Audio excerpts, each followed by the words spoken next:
15ാം കേരള നിയമസഭയുടെ 12ാം സമ്മേളനത്തിന് തുടക്കമായി. വയനാട്, കോഴിക്കോട് ജില്ലകളിലെ മണ്ണിടിച്ചിൽ ദുരന്തത്തിൽ ജീവൻ നഷ്ടപ്പെട്ടവർക്ക് ആദരാഞ്ജലികൾ അർപ്പിച്ച് സഭ ഇന്നത്തേക്ക് പിരിഞ്ഞു. അപകടത്തിൽ ലോകം വയനാടിനൊപ്പം നിന്നെന്ന് സ്പീക്കർ എൻ ഷംസീർ പറഞ്ഞു. അതിജീവിതരെ സർക്കാർ ചേർത്തു നിർത്തുമെന്ന മുഖ്യമന്ത്രിയും കേന്ദ്ര സഹായം ലഭ്യമാകാത്തത് ദൗർഭാഗ്യകരമാണെന്ന് പ്രതിപക്ഷ നേതാവും പറഞ്ഞു. തിങ്കളാഴ്ച സഭ വീണ്ടും ചേരും. ഇനിയുള്ള ദിവസങ്ങളിൽ വിവിധ വിഷയങ്ങളിൽ സർക്കാരിനെതിരെ ആഞ്ഞടിക്കാനാണ് പ്രതിപക്ഷ നീക്കം.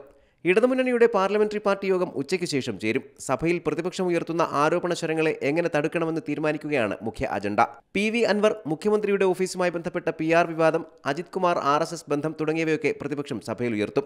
തൃശൂർ പൂരം അലങ്കോലമാക്കിയതിൽ ജുഡീഷ്യൽ അന്വേഷണം വേണമെന്നാവശ്യപ്പെട്ട് പ്രതിപക്ഷം പ്രക്ഷോഭത്തിനിറങ്ങിയാൽ അതിനെ നേരിടുന്നതും ഇന്നത്തെ യോഗത്തിൽ ചർച്ചയാവും. യോഗത്തിൽ ADGP MR അജിത് കുമാറിനെതിരെ ശക്തമായ നിലപാട് CPI സ്വീകരിച്ചേക്കും. വിഷയത്തിൽ CPM-ന്റെ നിലപാടും നിർണായകമാണ്. അന്വേഷണ റിപ്പോർട്ട് ലഭിച്ച ശേഷം ബാക്കി കാര്യങ്ങൾ തീരുമാനിക്കാമെന്നായിരുന്നു കഴിഞ്ഞ ദിവസം മുഖ്യമന്ത്രി വ്യക്തമാക്കിയത്. News desk Zee Malayalam news. പുതിയ വാർത്തകളും വിശേഷങ്ങളും ഇനി വിരൽ തുമ്പിൽ. എല്ലാ ഡിജിറ്റൽ പ്ലാറ്റ്ഫോമുകളിലും ഇപ്പോൾ സീ മലയാളം ന്യൂസ് ലഭ്യം.